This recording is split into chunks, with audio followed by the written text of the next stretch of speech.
Ces points et ces triangles sont des bateaux dans le détroit d'Ormuz. Et il n'y en a quasiment plus qui passent.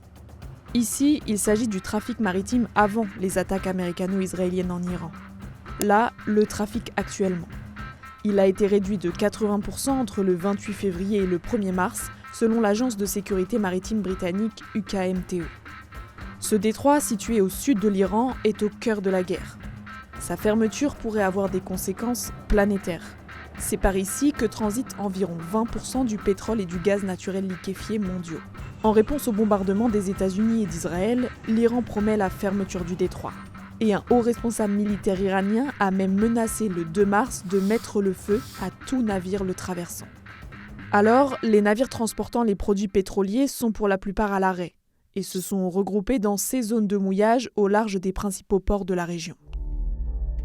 Ils redoutent les attaques de drones et missiles iraniens qui ont déjà touché au moins 4 navires selon un décompte du Monde. Le Skylight est le premier pétrolier frappé le 1er mars. 4 membres de son équipage sont blessés. Depuis, au moins 4 autres navires ont été ciblés. À bord du MKD Viom, un employé est décédé dans la salle des machines. Plusieurs installations pétrolières et gazières ont également été touchées ou endommagées par des bombardements.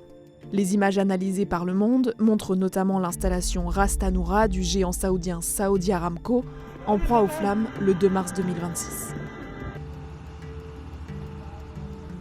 Mais aussi celle de Fujairah aux Émirats arabes unis. Cet arrêt de trafic au détroit d'Ormuz a déjà des conséquences. La réduction de l'approvisionnement des marchés mondiaux en pétrole et en gaz fait grimper les prix de ces deux matières premières.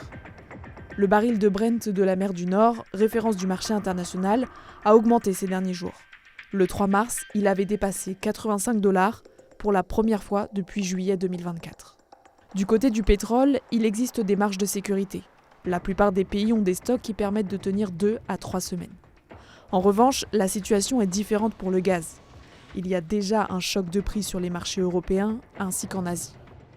D'autant que la plateforme gazière de Ras Laffan, plus grande installation d'exportation de gaz liquéfié au monde, a cessé sa production le 2 mars suite à une attaque de drone. Or, le Qatar se place en 2e position des plus gros exportateurs de gaz naturel liquéfié.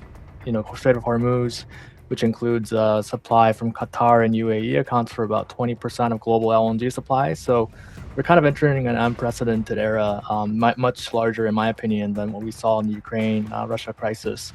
Et même si le trafic reprend, des décalages importants dans les chargements de cargaison auront lieu.